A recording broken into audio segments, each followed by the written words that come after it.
isso aí, galera. Live agora de lançamento desse jogo. Train Sim World 5.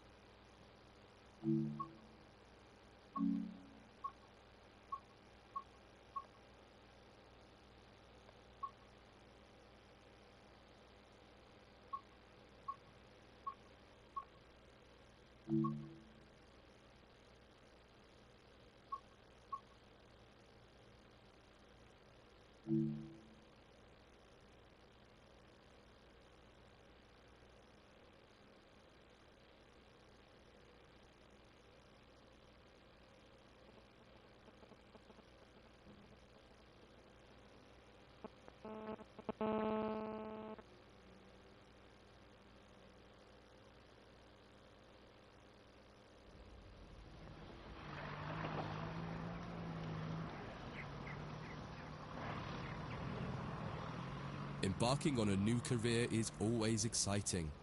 Today you're joining the list of people who work on the railways, keeping the world's people and cargo running smoothly. There's a lot to learn, but you'll be taking it step by step. Let's start by looking around. Find each of the markers and look at them.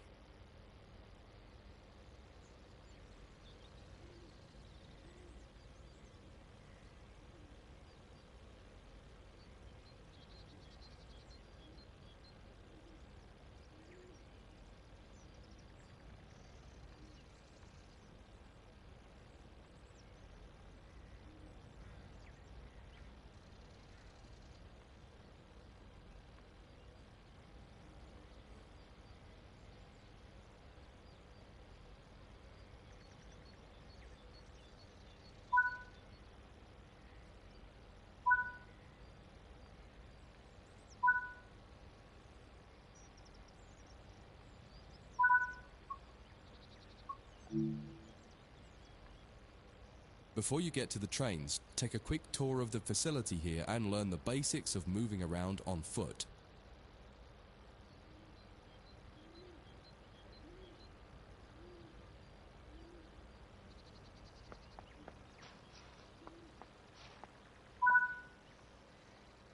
Your current objective is shown in the top left of the screen.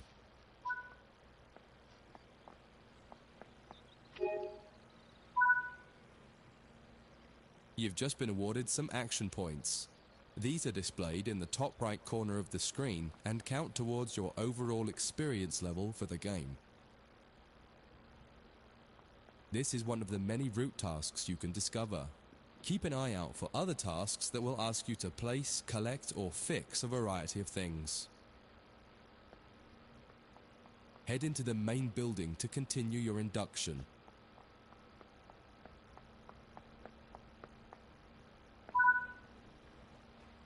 Walk over to the waiting area on the right.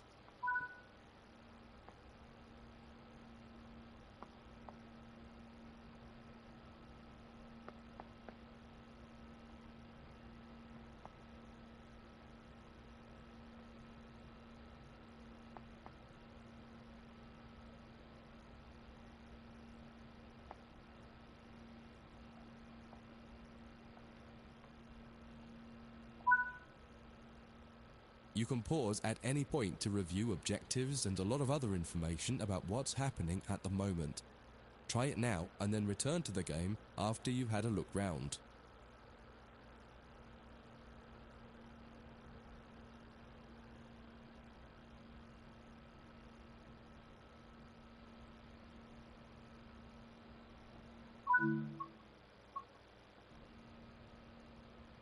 Now that you've covered some of the basics of moving around and interacting with the environment, let's take a walk through the building and find the trains.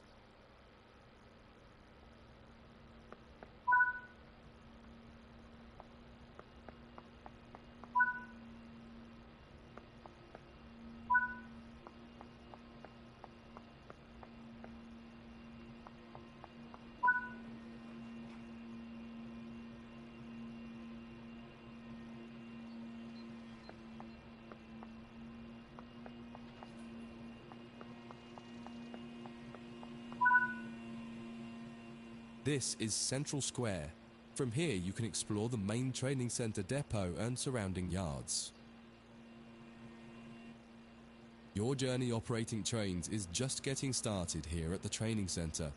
Remember, you can always come back here from the main menu to refresh your knowledge if you're unsure about anything.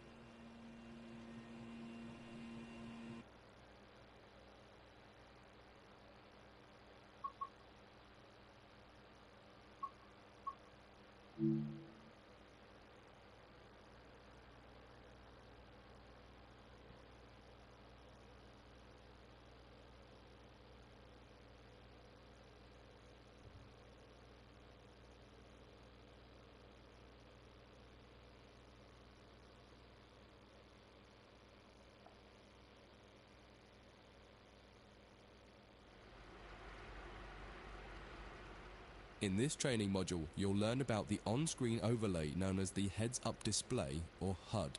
You'll see it when you're in control of a train. You can configure a range of parameters for the HUD that affect how it looks in the game settings. In this tutorial, you're going to take a look at the two main types of HUD and make a first choice of which one you prefer. Get started by climbing.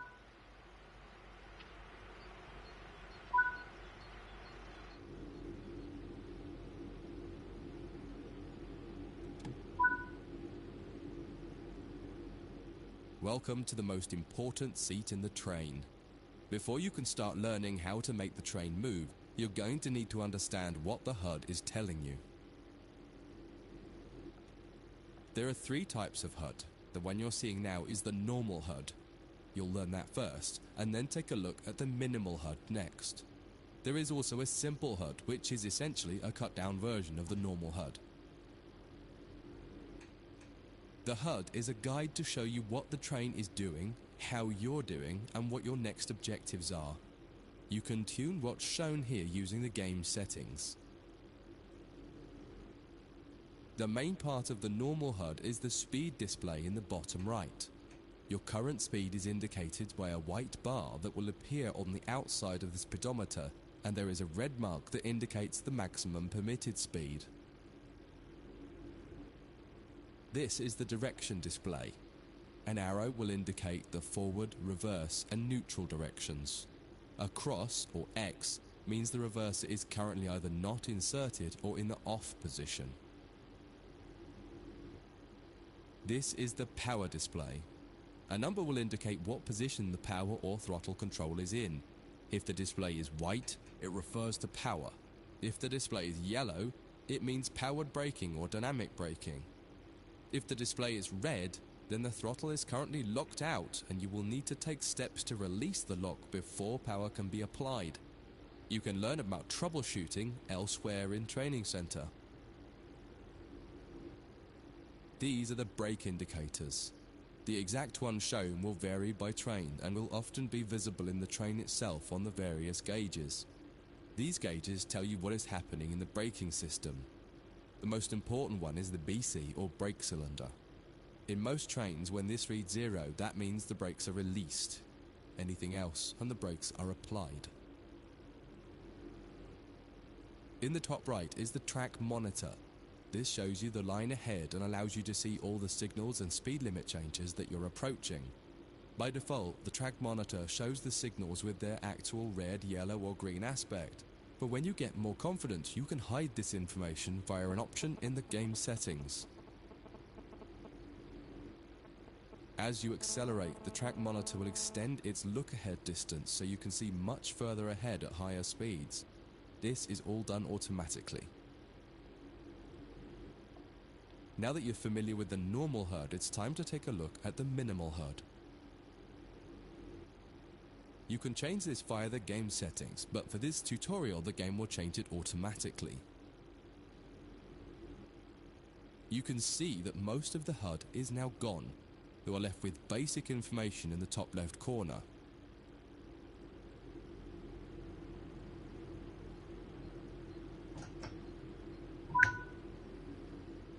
The minimal HUD immerses you in the experience of driving the train.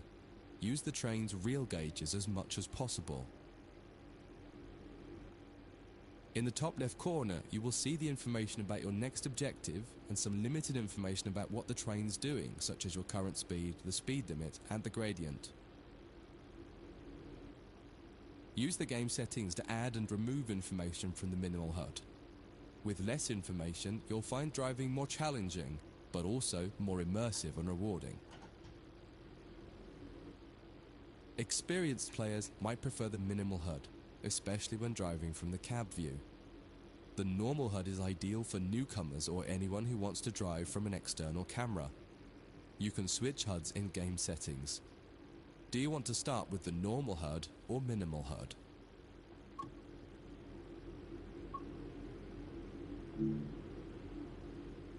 That concludes this module. If you wish to replay it, you can come back to it at any time via the training center.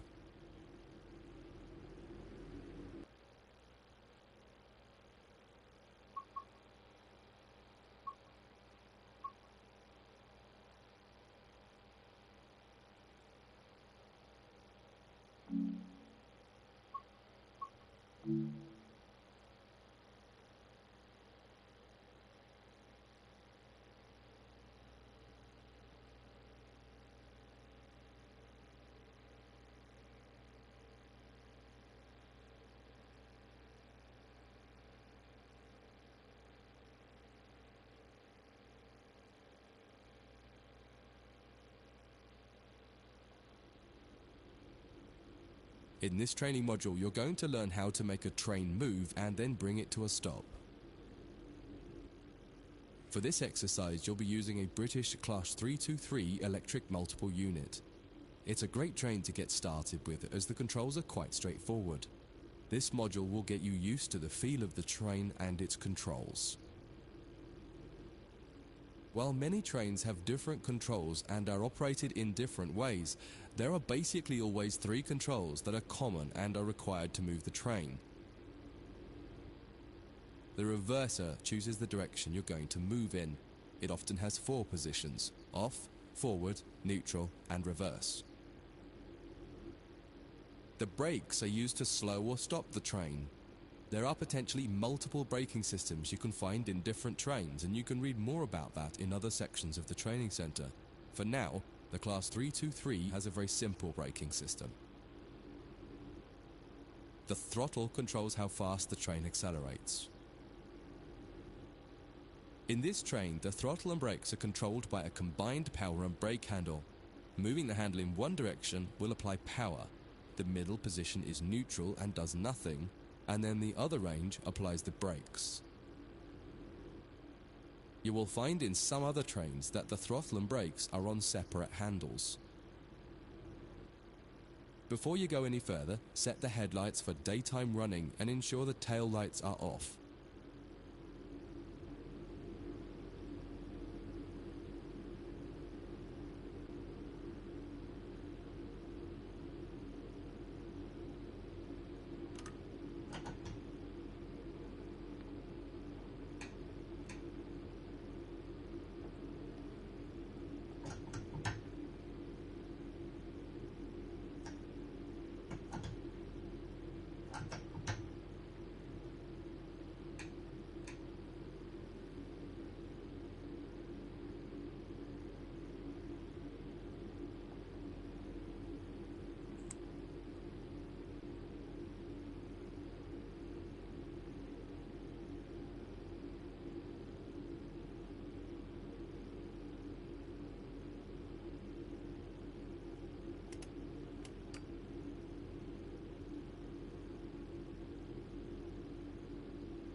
In this training module, you're going to learn how to make a train move and then bring it to a stop.